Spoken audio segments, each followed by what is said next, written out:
Hey, this is the Superpower Radio Show with your host Brenda Major Mia Dawson. and we are so excited. Well, for a couple of, well, three reasons actually. One, we have a really great guest who I know you're going to love and you're going to get so much value from her story. Two, that ladies, it is Autism Awareness slash Appreciation Month. We did a episode a while back about whether you think it should be awareness or appreciation. So we may have a little discussion about that too. And it's our 50th episode. Woo-hoo! So we are going to have a great time. So Mia, we met Madi Willis at an Autism and Other Abilities Expo just Mhm. last month in March up by Yes, Chicago. we She did. stopped by our table. She was, as you'll see, she was so energetic, so enthusiastic, so captivating. And then when she started sharing her story, I was like, okay, we want you on our show. So, love to introduce you guys, listeners and viewers, to Madi Willis. Welcome to the Superpower Radio Show. Thank you for having me. Hello. Maddie, you look so young. You're actually barely 25, but but you got diagnosed just a year ago at 24. Can you Or, share a little bit about, that journey and, what that diagnosis did for you? Um, that's a really, really great question. I appreciate you asking. Mm, I would say it's been a long time coming. Like, it was a very, very long journey.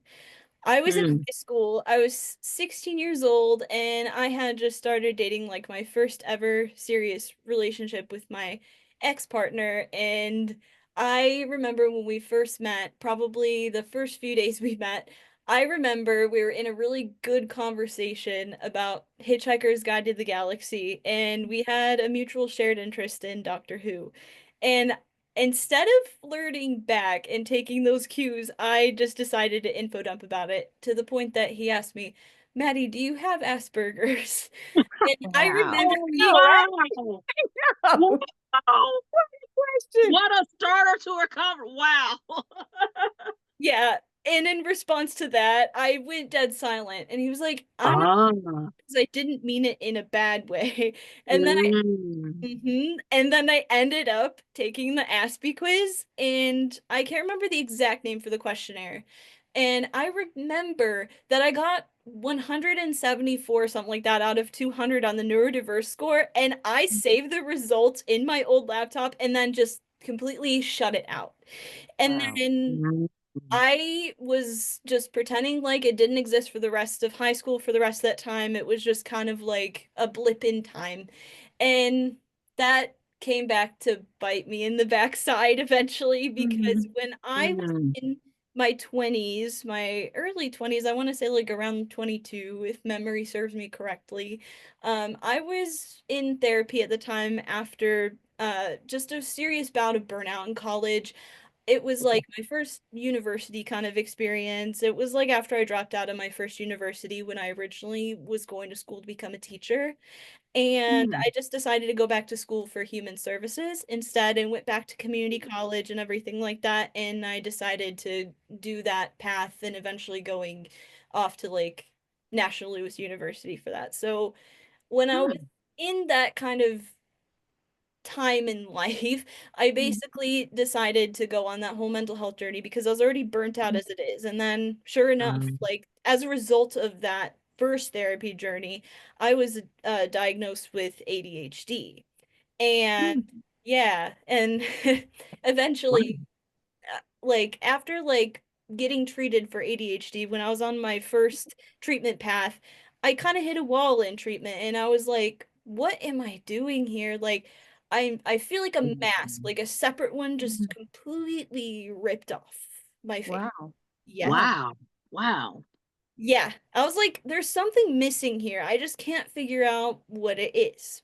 And I just quit on the first ADHD treatment path and I completely just slept on it for a year because I'm like, what is going on with me? And sure enough, I finally just decided to bite the bullet and go through with it because Hmm. autism was mentioned in my first bout of therapy. Like, that was kind of the Hmm. conclusion of my first round of it. And then, sure enough, like what my ex-partner kind of told me about, it came back to bite me there because then I was thinking about, like, just like that, let's just say that allegation. I mean, I maybe that's too strong of a word, but suspicion. Like I Mhm. noticed that I started going down the checklist of all these different traits, and I was like, yes, I think I do have this. And then sure enough, like I finally went through the evaluation last year, and sure enough, I ended up diagnosed with level 1 ASD.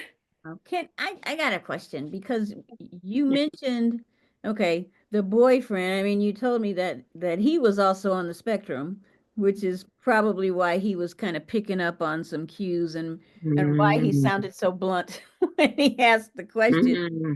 But what was life like in grade school and high school? Yeah. Did you feel like you were different at all? And how did people treat you? I honestly felt like such an alien when I was in school.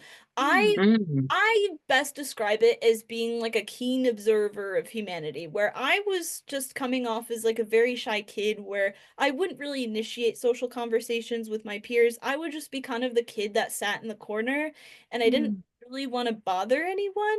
I was that kind of kid through like early childhood and into middle school. Like in middle school, I did experience like bullying because that's just I feel like that's just how it like kids can be mean, especially in middle school. And I was the kind of kid that just still sat in the corner and I'll just observe humanity. I wouldn't really initiate. I would just kind of be in like a little cocoon shell kind of thing where I was like, I don't fit in. I feel different. I feel like an alien. I have always felt kind of like that, where it was just kind of like let's just say it kind of felt like miscalculating mathematical formulas all the time, where Oh. in neurotypical world, it felt like to other people like 2 plus 2 equaled 4, and then to me it equaled 5. I was always miscalculating them, and I was not given a rule book on how to be a normal human being. Like that's how it felt to me. Soon as I caught up with those types of social cues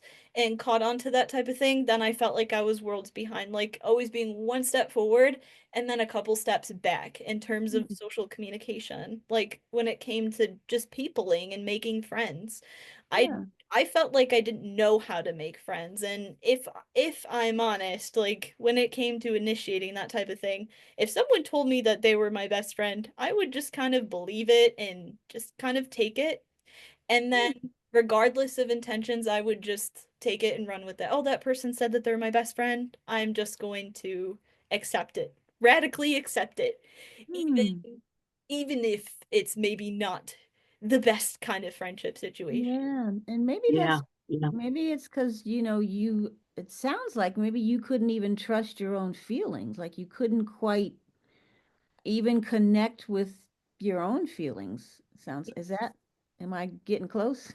Yeah, that's exactly how it felt because I didn't necessarily understand like especially like other people that were really bubbly and like Mm. really extroverted and all that stuff. I just felt like if I was being extroverted, it was just a facade. I was putting on an act, not necessarily who I fundamentally was, because sometimes I would just get in that whole entire funk where it's like I'm just going to be kind of a person where I'm going to be as likable as I can be. And of Mm. course, that's masking.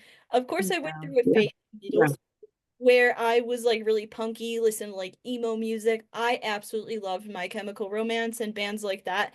And it was just Mhm. kind of my way for a couple of years, physically identifying as different because at that point, I knew I always felt different.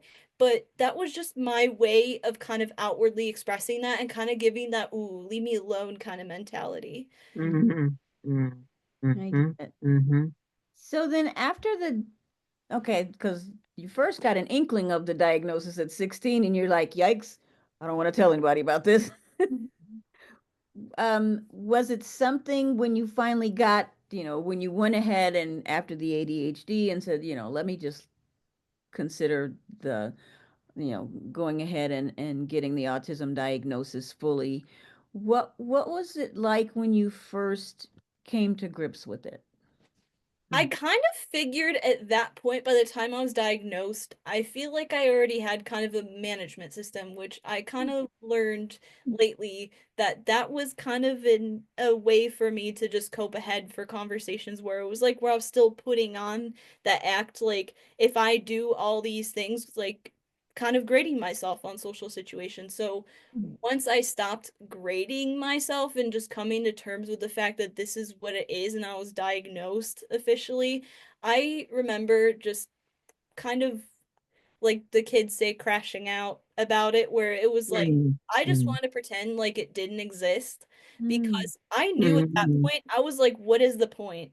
I've already gotten confirmed what I've already suspected for a long time, and mhm, I had my list of traits that I related to. And I was just like, you know what? I'm just gonna pretend like, what's the point of knowing? I already have a self-management system. I got it. I'm fine. And it turns out after I got diagnosed and started unmasking a little bit more, that's when it's just like, oh, wait, I actually have to learn how to deal with this. And I have to learn ah, how to coexist with people mm. successfully. mm. What are some of the things that Excellent. you did realize that you had to learn? What was your approach to it? Like, I'm curious about, your family members. When was it necessary for you to tell them? Were they thinking that you might be anyway? Was anybody suggesting, hey, maybe you should get tested? And then afterwards, what was their response? Honestly, my family did not really know, nor did they potentially suspect that. Mm, I told my mom about my neurodivergence and like just my neurodiversity in general. She just thought I was a little bit quirky, like that sort of thing, and that's just who mm. I was. Didn't Mhm. really Okay. assign a diagnosis to that. And plus, when not many people in your family are diagnosed with any sort of neurodivergence, it can literally bring a lot of answers to just like looking at traits like within a family and potentially Mhm. seeing those traits and going like maybe that person that passed away that used to be living in our family, maybe that person was in some way and we didn't know it. It Mm. it's just weird, like Mhm, when you're the first one in your family to be diagnosed with something like mm, that, you really look back at like your family tree and family history, and you might go, "Oh wow, that just makes perfect sense, does it?" mm, I think it's mhm, probably, maybe easier to talk yourself out of it because, we're still just learning still about autism and it presents itself so many different ways. And, I think we were talking earlier and you mentioned, well, you don't know too many girls who have it. So you start mhm, thinking, mm, well, I can't have autism. That's a guy thing. So mhm, maybe it's something else. Did you think about it that way at all? Yes, absolutely. Because when I was in that research phase where I was deciding whether or not that might even be something for me, believe it or not, like what really made me consider getting a diagnosis is that I watched a celebrity documentary about like someone's life, and it was called Asperger's and Me. And literally one of my favorite BBC presenters, I'm a huge fan of like BBC Spring Watch and like BBC Mm. documentaries and all that stuff. Like between that and like the same person hosted a two-part documentary about autism, and it featured a woman on there, a young woman in her 20s that was diagnosed, that shared her story, and she shared her story of wanting to unmask with her family. And I remember mm, relating to that to a T. And part of that documentary, there was a statistic that was mentioned that 80% of women go undiagnosed on average until after the age of 18. Oh, And wow. that really struck a chord with me. And it makes total Mm. sense. I feel like there's a major difference between like high masking women and high masking men. I feel like, autism, the hardest thing about it is that we really cannot generalize it because it's such a big, broad, vast spectrum that it's just kind of hard to see it in like a linear fashion because like when you know one person, like when you know one autistic person, you literally know one person. We always say that. Mia We Mia has always always said that. I have always said that. I talked to a group of ladies because this is awareness month. So they had me on their podcast and they were wanting to know, just like you said, in the linear fashion. I said, guys, this is not like cancer. This is not like lupus or any of those type of diseases. I said, you can't just loop everybody in and just say, okay, give me the 5 things and then that's it. And they did not understand that I said, no, it's each person is going to experience it differently. So you're 100% right because people are wanting to loop. They want you to give them 5 symptoms and then that's it. And then they run with those 5 symptoms. Not, they don't understand, like you just said, is each person has a different experience with autism. Yeah, it is a very different experience for everyone, and it's so individualized, and I feel like that's why it can be so hard to diagnose. Just Yes, ma'am. Yeah, Mm-hmm. just because like all these traits all have to impact us in some way, but it's Yeah. gonna be at different levels with each of the things. And I understand that seeing it in like a linear point of view, I totally understand how people do Mm-hmm. want to see it that way because it's a lot more Mm-hmm. palatable. However, Yes. like the Yes. functioning level aspect of things, that's where I kind of differ, where it's just Mm-hmm. like, yeah, I'm so high functioning, like that feels so elitist to me, if you get what I mean. I Mm-hmm. do. Yeah, yeah. Yeah, totally. Um, were there some, after the diagnosis, were there some, strategies, some services, some therapies that you felt like you needed to try? Definitely going back to like mental health therapy and getting a Mm-hmm. therapist that is specifically specialized to work with that. I feel like there are not enough therapists out there that specialize in that type of area, specifically for adults. I feel like a lot of Mm-hmm. the services that are available out there are very child-centric. We have so many great services for kids. Like we have early intervention, we have ABA, we have speech services, we have all sorts of different things like occupational therapy, you name it. But when it comes to adults, it's kind of like that lost population, especially when you are getting older and all that stuff. I feel like, especially when someone gets past the age of 18, it's like the services completely just like dwindle down and the Yeah. options are so much more limited. And I remember reading a study about this, like for one of my courses in my master's degree so far, when I was just doing research about the Autism Cares Act and the importance of getting a diagnosis early or getting a diagnosis in childhood, like getting a diagnosis in childhood and how important it can be Mm-hmm. to Mm-hmm.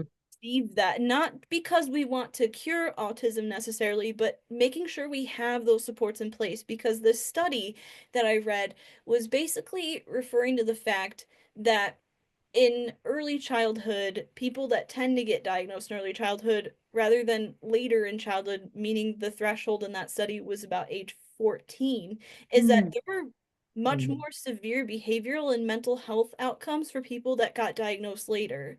So Mm-hmm. there's a massive difference Mm-hmm. between someone receiving a diagnosis at age 2 and someone at age 8 and even at age 13 and even 16. Like just because of all those fundamental stages of development in childhood, it's Yeah. when you go so long without receiving those services or supports, you're kind of left to figure out like what you need on your own. And the Mm-hmm. longer that you get that diagnosis and not knowing yourself and not knowing how you fundamentally work, you're going to look at those types of traits and you might naturally blame yourself because you don't know why Mm-hmm. you're different. And the hell and the agony comes from not knowing why. You can know that you're different, but not knowing why can be a whole other hell. Mm-hmm. Mm-hmm. And even you can try to self-diagnose, but if you just don't know, and if the resources, like you can't just jump into resources, strategies, and therapies at any age. I remember we were at another conference, and me and I were considering having another person on our show who does um, educational therapies, resources, and so forth, but they were so specific with the population they dealt with. She said, she only goes from like 18 months to 3 years old. Like, what happens after that?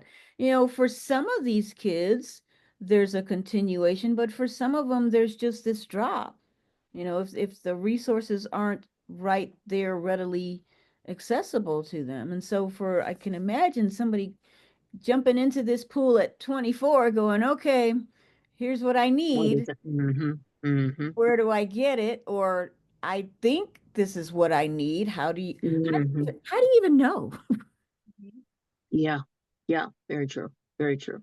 Yeah. And Yeah. I actually think it stops. I thought because when Neil was diagnosed at 3, I really thought the services stopped at 9. Like 9 or Mm, 10, it got real difficult trying to. It was almost like, okay, we did it. Now you go on. That's how I felt. Like go on your own and figure it out. And I'm like, well, what is the rest of the services? He's not. We're not even. We're just. We just figured out kind of tangibly what this is. And so there were social skills therapies, but there was not what you're saying, managing the emotions and trying to accept. It's kind of like they left us out there like around the 9 or 10ish. So I know by the time you're 24, 20, you have nothing. Because I feel like they dropped the ball even earlier than that. Mhm. Yeah, mm, absolutely. Like I feel like the awareness and acceptance efforts goes towards like early intervention. I feel like it's heavily rooted in that and then nothing else. And then Yep, families already yep, have to fight like crazy to be able to get those accommodations and those things that are needed. Like to even get an IEP. It is really hard on families. It's like they have to fight it. They have to argue it. Like they have mm-hmm. to justify that and they have to be put on the spot, unfortunately, to prove that their yes, child is disabled enough or that yeah, it's got to focus so much on deficits, unfortunately. And I Yeah. know that we very true. have to be able to receive those services. However, Hmm. it's just like imagine how different the world can be if those needs can be met and if there were more resources readily available just across the lifespan. I feel like even gerontology, like I feel like we're Yeah. just barely scratching the surface even with older adults because we Yeah. don't even know that much about them. Like imagine being an older adult in this day and age, all these disability efforts and laws are so young for human rights. And Amen. knowing that and keeping that in mind, it just kind of strikes you to think about, especially that institutionalization was still around even in the 90s. So knowing that there's even like that lost generation now, it's there's still a lot of stigma on it. We have a lot more awareness and we're very much aware that it exists, but in terms of acceptance effort that Mhm. exists in society, I think that is lacking a little bit. For sure. For sure. What do you want people to know about how you see the world? How Hmm. I want people to see the world is basically that being different is okay. Hmm. That's it's pretty simple. It's kind of hard for me to see my Hmm. autistic experience, or at least my kind of autistic experience, is a superpower because I think it's something that I live with every day, and I think it just is. I am more enabled in other areas, and I am compromised in others. Hmm. Hmm. I am really good at locking into things and being heavily focused on my very focused interests and things like that, and knowing Hmm. exactly what I want and being very task centric. If I want to get a job done, I'm going to do it very thoroughly and very detail oriented. However, when it comes to social communication and making those types of connections, that is still something I struggle in, admittedly, sometimes. Mhm. I think, the profession that you're going into, and you're already working with teens who have mental challenges.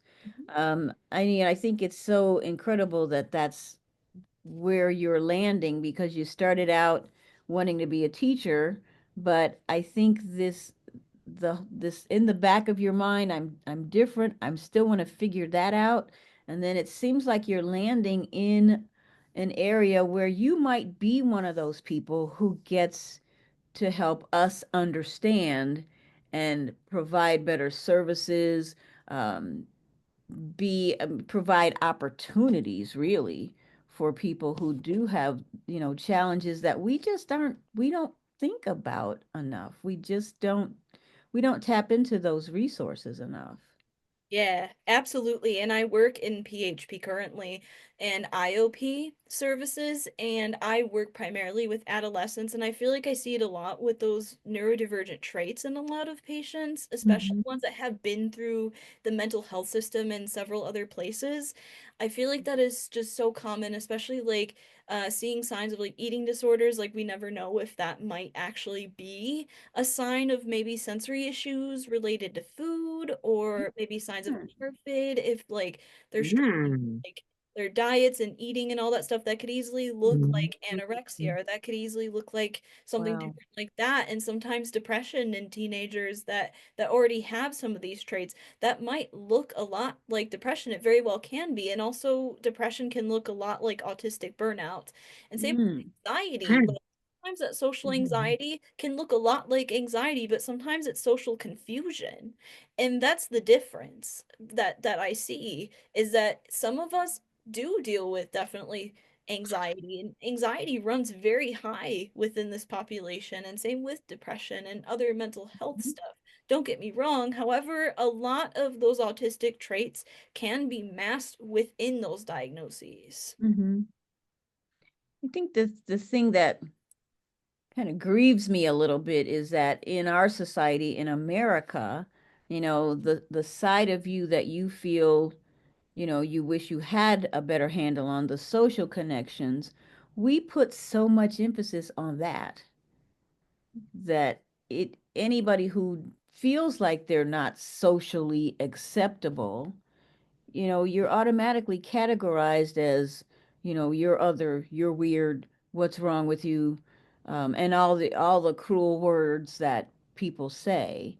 But, you being in that space and then going into that social work area to kind of help people to work through that is so huge, because otherwise, sadly, this society just kind of discards people who, you don't fit in, you're not cool.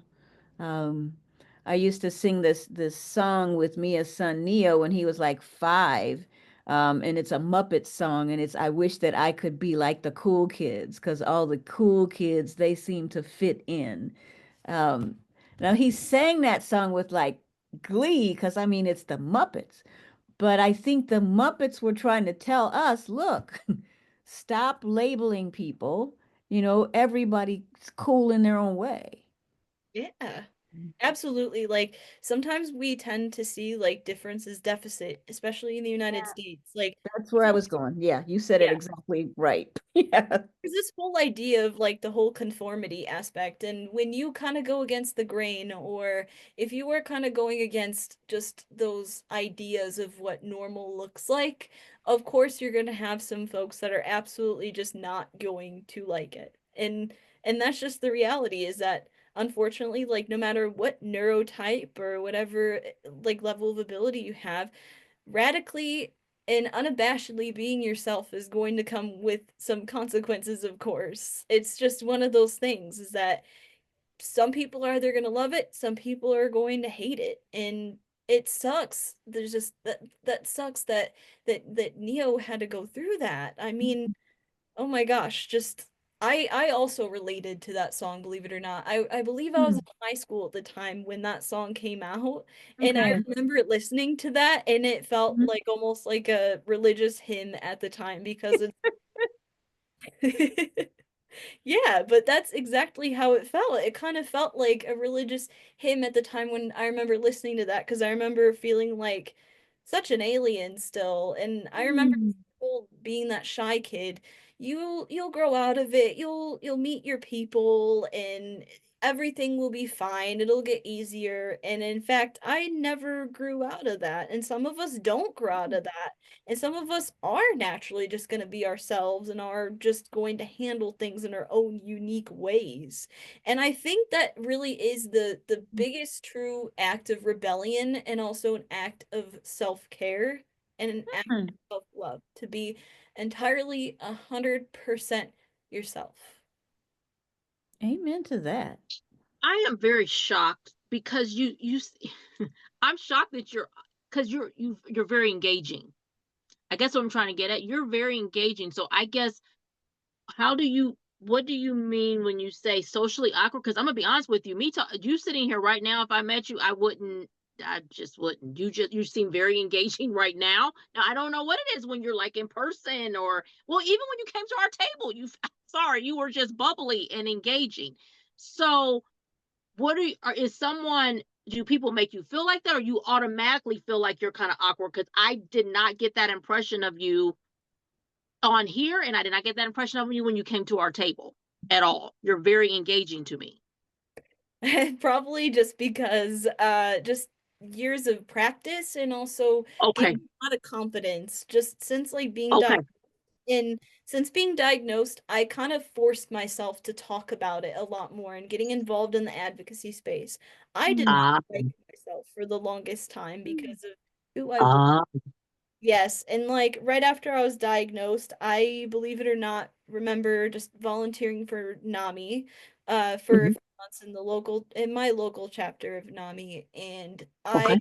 I was at that point where I absolutely still did not like that part of myself and being diagnosed with it. Mhm, So I decided to volunteer to do presentations going around to middle schools and high schools to talk about what it was like to grow up undiagnosed with autism because ah, really just I struggled so much through K-12, like when it came to like my learning feeling different and all that stuff. okay, So it was kind of okay. like it's kind of like an exposure. It was like an exposure therapy experiment for myself.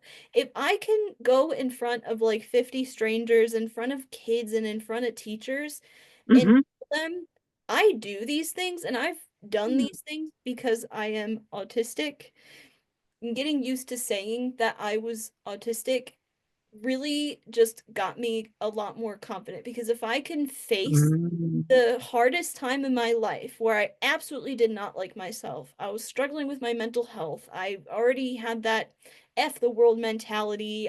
mhm, I'm different. I don't get you, you don't get me. I'm just gonna avoid social situations. Like just going right back to the time where I felt the most hurt, where I felt the most lost about myself. It mhm, was a way to expose myself. It was a way to get used to saying to people, "Hey, this is who I am, by the way." Mhm. okay, Yeah. okay, Yeah. okay, okay. Yeah. I get that now because Yeah. you're doing it beautifully because there's no way you're wearing it well now. So I can understand you saying, "Hey, I was struggling back here," but you are definitely work because I just do not see that from you at all. Like I see that I can see, like you said, you're probably going through the steps and you're still struggling a little bit, but you are wearing that confidence of, hey, this is who I am. I'm confident in it. You like me or you don't like me, but this is who, I mean, you're really showing that really well to me. Very much so. Very much so. Yeah. I think that's what's making you such a great advocate Yes. for the population that you're serving. Yes. You know, I mean, nobody can totally be a voice for an entire population, Correct. but I think you have that insight and that discernment, and you do have the awareness and the verbal skills to articulate for Hmm. them in some Hmm. cases. So, and Hmm. you're in the exact right profession. And I think in my Neo's case, he's oblivious.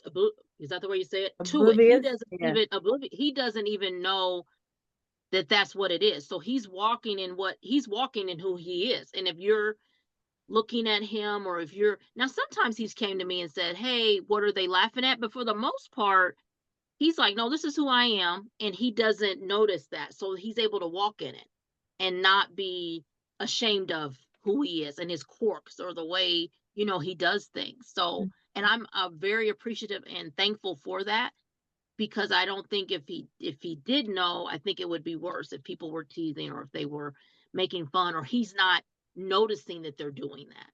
Mm-hmm. I may notice or his brother may notice, but he doesn't notice that they're making fun of your quirk. So I'm Hmm. actually very appreciative of that for right now because I don't at some point it may change, but for right now he doesn't know. Yeah. Yeah. Which actually may be one of his superpowers. Yeah, it may be. It really That may is, be. yeah, It it's really may not, be. yeah, he's not introspective. He's just Yes. he is who he is. Yes. Yeah. And Yeah. I think that speaks for, how it really represents differently in different Right. people, Yes. which Yes. which is really really interesting. Maddie, if you could even share, because we've got listeners and viewers who are thinking, after hearing your story, Mhm. they're now thinking, maybe Yeah. I should get Mhm. diagnosed. Yeah. What would you say to people who have been just trying to figure it out? To people figuring it out, I would say to just go in with it like with an open mind. And obviously if you are suspecting that you might be, obviously there's no harm in an informed self-suspicion, not necessarily like self-diagnosis, although accessing a diagnosis is unfortunately highly inaccessible for a lot of people. The wait lists are high and it's just Wow. Mhm. it's just those factors that all come into play. So I totally understand why people don't want to get diagnosed, because obviously when you get diagnosed with anything, not just like autism, but just mental health or just anything like that in general, like a diagnosis that's going to hold some weight, obviously, especially like one that holds weight on a societal level. Of Mhm. course, it's going to be a little bit daunting at first, and of course, there's Mhm. going to be some natural risk in that, whether it's some social rejection or anything like that, so on and so forth. However, the thing is that if you're suspecting that you have it and you decide to go through with getting an evaluation and a diagnosis, I would say that the diagnosis can be an excellent thing for better understanding yourself, and having that self-clarity can be Mhm. absolutely empowering because and it's just so empowering because when you grow up not knowing these things about yourself, you are probably going to blame yourself because you know the what, you know that you feel different, you feel like an alien, or that you're miscalculating mathematical formulas and that type of thing, or you were given the rule book like on how to, or you're not given the rule book on how to be a normal human being. Like Mhm. at the end of the day, getting that diagnosis would mean that you have a guidebook on how you should be better taking care of yourself. You may Mm. not Mhm. know Mhm. yourself, and Mhm. knowing yourself may be a very lifelong kind of journey, especially when you go that long not knowing about your neurodiversity or about what makes you who you are. But at the end of the day, that diagnosis is just a checklist, it's an answer. It's just a list of traits that tell you this is the way you should be taking care of yourself. Like, I am a high masking person, but when I'm put in a room with someone and I'm totally unmasked, Mhm. I am very monotropic and will talk forever and go on a monologue about my special interests and kind of bonus points because my Mhm. special interest is autism and neurodiversity and psychology. Like, those are my main special interests and stuff like that. So, like, obviously, like, I could be in a room talking about that all day, every day. It doesn't look like I'm autistic, but in a different setting, that's all my brain wants to think about, where it's a very internal experience. That's Mhm. all I want to think about. But it's just like one of Mhm. those things. If it's something that you are really, really wanting to do, at least get that self-clarity, because then you'll eventually get to the point where you'll stop blaming yourself. You'll have an explanation as to Mhm. why you are different. Mhm. And Mhm. different Mhm. isn't broken. Different There you isn't go. there's something wrong with you. Yeah. Being different is just being who you are, because we are all different in our own ways. Yeah. And broken in our own ways. Hmm. And what I loved what you said, that getting that diagnosis, then you can know better how to give yourself the care that you need. That's perfect. Now, I know you said you don't consider this a superpower, but because you're on the Superpower Radio Show and we ask it of everybody, and I think I know what your superpower is, but I want you to share what you think your superpower may be. It's so hard to call it a superpower. I just see it as something that just simply is. Oh. However, I would say my superpower would probably be the fact that I can give my 100% in something, like whatever it is. If I know for a fact I want something, I'm so task-centric that I will put my all into it. It's not an option, it's not a choice, it is something I have to do. I Mm. Mm, just have to mm, I have to go into it totally 100% or zero. There's no 50%, there's no 99.999%. It just is what it is. So when it comes to like advocacy work or like what I do for work, I just Yeah, put my all into it. cool. I love that. I, I I love think that. you're so incredibly insightful, and you've got a discernment, and I think maybe it's come from, trying to figure yourself out for so Mhm, long that mhm, now mhm, you almost have an ability, and it's a superpower to be able to discern some of those same questions that people have as they're on their mhm, own journey. mhm, Yeah. mhm. Very much so. Very much so. Yep. Which is Yep. why I think you're in a perfect occupation, and I think you're going to help, all of us neurotypical people to take a pause and start learning how to be better advocates for everybody, really. And I Yeah. think, Mandy, I think too what happens is, especially I've been talking so much about this for the past couple of days, and I said I suffer from this too. We're so worried about fixing it instead of, like you said, kind of experiencing it and enjoying what you are. Because I did the same thing. The first 5 years of my son's life is a blur because I wanted him fixed. I wanted God to come down and heal him and get him fixed and let's move on so I can get to something else. And so Mm. I missed 5 crucial years. I can't tell you what happened because it was just fixing, fixing. And hearing you talk, it's like, no, okay, this is who I am. We're going to experience this. I'm going to enjoy this. I'm going to manage this the best way I know how so that I can function in this world. But it's not about, like you said, Brooke, fixing it. And I think even talking to several, caregivers and parents, they want the kid fixed and not kind of enjoying and experiencing those quirks of who they are. And so you're right. You're in a beautiful place because now we can hear them from the horse's mouth. Basically, you're going to tell us what it's like, what it's feeling. Because a lot of times you don't get that. You don't, especially Brenda and I have experience with a lot of kids who are not, they're nonverbal. And so Verbal. the parents are asking us all these questions. We don't, and so they want to know, what is my kid feeling? What are they experiencing? What are they going through? And now you being on that front line to me is going to be very beautiful and very special because we can hear what it actually feels like, Yeah. what you're going through. You're going to do great. I Yeah. really, man. Are. Appreciate it. So, Maddie, thanks for being on the show. Yes, yes, yes. No doubt we're going to have you back. Um, so, but viewers and listeners, be sure to Yes. check out this episode, our 50th I'm episode on our 50. YouTube channel, Superpower Mhm. Radio Show, where you can like and subscribe and get new updates. And also visit us on our website. It's www.adventuresofneo.com, where you can listen to all 50 episodes and you can learn more about how we started this journey, sharing with you, and you can get other resources. And, we've got some online stores as well.